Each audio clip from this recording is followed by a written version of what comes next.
Olá pessoal, graça e paz, sejam todos bem-vindos à leitura de mais um capítulo do livro de 1 Samuel. E hoje vamos ler 1 Samuel, capítulo 19, a perseguição de Saul contra Davi. Diz assim a palavra de Deus. Saul falou a seu filho Jonatas e a todos os seus conselheiros sobre a sua intenção de matar Davi. Jonatas, porém, gostava muito de Davi e o alertou: meu pai está procurando uma oportunidade para matá-lo. Tenha cuidado amanhã cedo, vá para um esconderijo e fique por lá. Sairei e ficarei com meu pai no campo, onde você estiver. Falarei a ele sobre você e depois contarei a você o que eu descobrir. Jonatas falou bem de Davi a Saul, seu pai. Ele disse: que o rei não faça mal a seu servo Davi. Ele não lhe fez mal nenhum. Ao contrário, o que ele fez trouxe grandes benefícios ao rei. Ele arriscou a vida quando matou o filisteu. O Senhor trouxe grande vitória para todo Israel. Tu mesmo viste tudo e ficaste contente. Por que então farias mal a um inocente como Davi, matando-o sem motivo? Saul atendeu a Jonatas e fez este juramento: juro pelo nome do Senhor que Davi não será morto. Então Jonatas chamou a Davi e lhe contou a conversa toda. Levou-o até Saul e Davi voltou a servir a Saul como anteriormente. E houve guerra outra vez, e Davi foi lutar com os filisteus. Ele lhes impôs uma grande derrota e eles fugiram dele. Mas um espírito maligno mandado pelo Senhor apoderou-se de Saul quando ele estava sentado em sua casa, com sua lança na mão. Enquanto Davi estava tocando harpa, Saul tentou encravá-lo na parede com sua lança, mas Davi desviou-se e a lança encravou na parede. E Davi conseguiu escapar. Naquela mesma noite, Saul enviou alguns homens à casa de Davi para vigiá-lo e matá-lo de manhã. Mas Mical, a mulher de Davi, o alertou: se você não fugir esta noite para salvar sua vida, amanhã estará morto. Então Mical fez Davi descer por uma janela e ele fugiu. Depois Mical pegou um ídolo do clã e o deitou na cama, pôs uma almofada de pelos de cabra na cabeceira e o cobriu com um manto.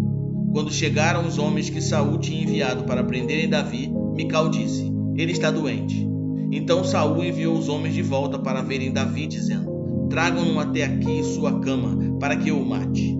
Quando, porém, os homens entraram, o ídolo do clã estava na cama, e na cabeceira havia uma almofada de pelos de cabra. Saul disse a Mical: por que você me enganou desse modo e deixou que o meu inimigo escapasse? Ela lhe respondeu: ele me disse que o deixasse fugir, senão me mataria. Depois que fugiu, Davi foi falar com Samuel em Ramá e contou-lhe tudo o que Saul lhe havia feito. Então ele e Samuel foram a Naiote e ficaram lá. E Saul foi informado: Davi está em Naiote, em Ramá. Então Saul enviou alguns homens para capturá-lo. Todavia, quando viram um grupo de profetas profetizando, dirigidos por Samuel, o Espírito de Deus apoderou-se dos mensageiros de Saul e eles também entraram em transe profético. Contaram isto a Saul e ele enviou mais mensageiros, e estes também entraram em transe profético. Depois mandou um terceiro grupo e eles também entraram em transe profético. Finalmente, ele mesmo foi para Ramá, chegando à grande cisterna do lugar chamado Seco. Perguntou onde estavam Samuel e Davi. E lhe responderam: em Naiote de Ramá. Então Saul foi para lá. Entretanto, o Espírito de Deus apoderou-se dele e ele foi pelo caminho em transe profético até chegar a Naiote.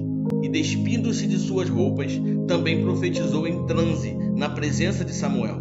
Ele ficou deitado nu todo aquele dia e toda aquela noite. Por isso o povo diz: está Saul também entre os profetas?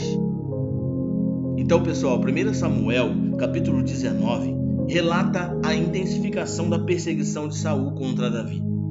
Movido pela inveja e temendo que Davi pudesse usurpar seu trono, Saul tenta matar Davi em sua própria casa. No entanto, Mical, filha de Saul e esposa de Davi, o ajuda a escapar pela janela. Davi foge para Samuel e Saul envia mensageiros para capturá-lo. No entanto, o Espírito de Deus intervém, levando os mensageiros a profetizarem em vez de prenderem Davi. Saul, pessoalmente, vai a Naiote, onde ocorre um evento semelhante, mas agora com ele. Finalmente, Saul vai pessoalmente a Naiote de Ramá, onde é tocado pelo Espírito de Deus profetiza nu durante todo dia e noite. Aprendemos com este capítulo que a fidelidade de Mical e a intervenção de Deus protegem Davi da perseguição de Saul. Apesar das dificuldades, a fidelidade de Mical e a intervenção do Espírito de Deus destacam a proteção de Deus sobre aqueles que o buscam. A mensagem central aqui é que mesmo em meio à adversidade, Deus é fiel em proteger os seus. Podemos confiar na fidelidade de Deus e em sua intervenção em situações difíceis.